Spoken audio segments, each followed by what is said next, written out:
Hello friends, welcome to AH times. Friends, మన యొక్క AP రాష్ట్ర వ్యాప్తంగా మనకు ప్రమాదం అయితే వచ్చేసిందండి. అయితే ఒకే ఒక్క రోజులో మనకు 56 మంది అయితే మృతి చెందారు.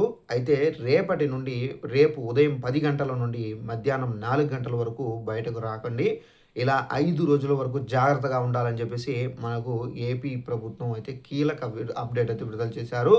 అయితే ఎందుకు జాగ్రత్తగా ఉండాలి, ఏంటి దానికి సంబంధించిన పూర్తి వివరాలు మీకు ఎక్స్‌ప్లెయిన్ అయితే చేస్తాను. ఈ వీడియో మీకు నచ్చినట్టయితే లైక్ చేసుకోండి. ఛానెల్‌ని ఎవరైనా సబ్స్క్రైబ్ చేసుకున్న వారు ఉంటే గనుక వెంటనే ఛానెల్‌ని కూడా సబ్స్క్రైబ్ చేసుకొని ఫాలో అవుతండి. ఇక ఆ వివరాల్లోకి అయితే వెళ్దాము. అయితే దీనికి సంబంధించి నోటిఫికేషన్ కూడా అయితే వచ్చింది. ఆ నోటిఫికేషన్‌లో డీటెయిల్స్ ఏమేమి ఇచ్చారు ఏంటనేది మీకు క్లారిటీగా నోటిఫికేషన్ చూపించి ఎక్స్‌ప్లెయిన్ అయితే చేస్తానండి. ఇదండి నోటిఫికేషను. ఫ్రెండ్స్, ఇక్కడ మీరు చూసుకున్నట్లయితే మన యొక్క ఏపీ రాష్ట్ర వ్యాప్తంగా ఇక్కడ మీరు గమనించినట్లయితే తెలుగు రాష్ట్రాల్లో ఎండల తీవ్రత అయితే మునుపెన్నడూ లేని విధంగా అయితే రోజు రోజుకు మిన్నంటుతుంది.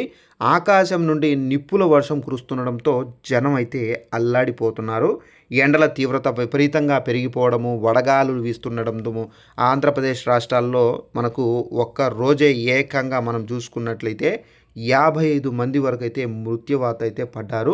ఇక తెలంగాణలో పక్క రాష్ట్రమైన తెలంగాణలో 34 మంది ప్రాణాలు కోల్పోగా మన యొక్క ఆంధ్రప్రదేశ్ రాష్ట్రంలో ఆల్మోస్ట్ 21 మంది అయితే మరణించారు. మృతుల్లో చిన్నపిల్లల నుండి ముసలి వారి వరకు అయితే ఉండడం అయితే గమనార్హం. ఎండ తీవ్రతకు అద్దం పడుతుంది. పలువురు బాటసారులు, వృద్ధులు ఎండ తీవ్రతను తట్టుకోలేక రోడ్లపైనే కుప్పకూలి ప్రాణాలైతే విడుచుకున్నట్లయితే పలు జిల్లాల్లో రోడ్లపైనే కుప్పకూలిన వృద్ధులు, బాటసారులు జయశంకర్, అలాగే భూపాలపల్లి, ముత్తారం మండలము, అలాగే ముక్కాడిపల్లిలోని దాసర బిచ్చం 85 సంవత్సరాలు. సో చాలామంది వరకు అయితే వృద్ధులు అయితే ఎక్కువ వయసు ఉన్న వారు మాత్రం చనిపోయారు. ఇక్కడ మీరు చూసుకున్నట్లయితే ఒకే రోజు ఇంతమంది సంఖ్యలో మరణించగా సంభవించడంతో ప్రజలు తీవ్ర భయాందోళనకు అయితే గురవుతున్నారు. మధ్యాహ్నం 12 గంటల నుండి సాయంత్రం 4 గంటల వరకు అత్యవసరమైతే తప్ప వృద్ధులు, చిన్నపిల్లలు ఇళ్ల నుండి బయటకు రావద్దని తగిన జాగ్రత్తలు తీసుకోవాలని వైద్య శాఖ అధికారులు అయితే మనకు ఇక్కడ తీవ్ర హెచ్చరికలు అయితే జారీ చేశారు. ఇక మన యొక్క ఆంధ్రప్రదేశ్ రాష్ట్రంలో కూడా ఏపీలోను వడదెబ్బ కారణంగా 21 మంది అయితే మరణించారు. ఒక్క విజయవాడలోనే 10 మంది మృతి చెందారు. ఇక్కడ వడదెబ్బ వల్లే వీరిలో చాలామంది చనిపోయి ఉంటారని చెప్పేసి భావిస్తున్నారు. వీరిలో 2 మృతదేహాలు సాధారణ పౌరులవి కావడంతో వాటిని గుర్తించారు. మిగతా 8 మంది ఎవరైతే ఉన్నారో గుర్తు తెలియని యాచకులను అయితే తెలిసింది. సీతారాంపురము, దాసరీల వారి వీధుల్లో కూడా అపస్మాత్మక స్థితి ఒక వ్యక్తి పడి ఉండగా స్థానికులు గుర్తించి ప్రభుత్వ ఆసుపత్రికి తరలించగా చనిపోయాడు. అజిత్ సింగ్ నగర్లో మనకు ఇక్కడ చాలామంది ఏంటంటే ఆల్మోస్ట్ మీరు ఇక్కడ చూసుకున్నట్లయితే నోటిఫికేషను 85 సంవత్సరాలు, 50 సంవత్సరాలు, 40 సంవత్సరాలు ఇలాంటి వాళ్ళు చాలామంది చనిపోయారు.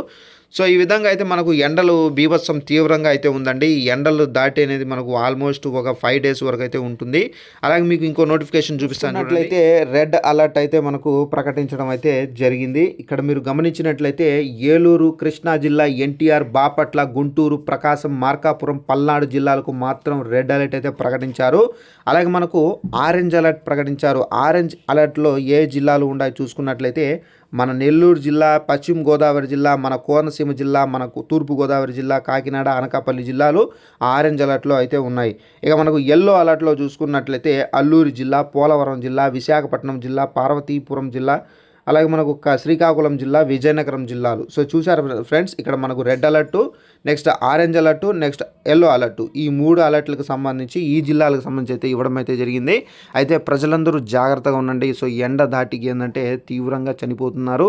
అలాగే పెద్దవారు అంటే ముసలివారు కానివ్వచ్చు, అలాగే మనకు చిన్నపిల్లలు కానివ్వచ్చు, బయటకు వెళ్ళనివ్వకండి. ఎందుకంటే ఈ ఎండ 49 to 50 degrees ఆల్మోస్ట్ మనకు ఈ 5 రోజుల్లోనే ఆల్మోస్ట్ 56 degrees కూడా అయితే రీచ్ అయ్యే అవకాశం అయితే ఉందని చెప్పేసి కూడా అయితే వాతావరణ శాఖ అధికారులు అయితే చెబుతున్నారు. అలాగే మనకు ప్రజలందరూ జాగ్రత్తగా ఉండాలని చెప్పేసి కూడా హెచ్చరికలు అయితే జారీ చేశారు. అలాగే చిన్నపిల్లలకు కానివ్వచ్చు, పెద్దవారికి కానివ్వచ్చు, ప్రతి ఒక్కరు ఏంటంటే ఫ్లూయిడ్స్ తీసుకోవాల్సి అయితే ఉంటుంది.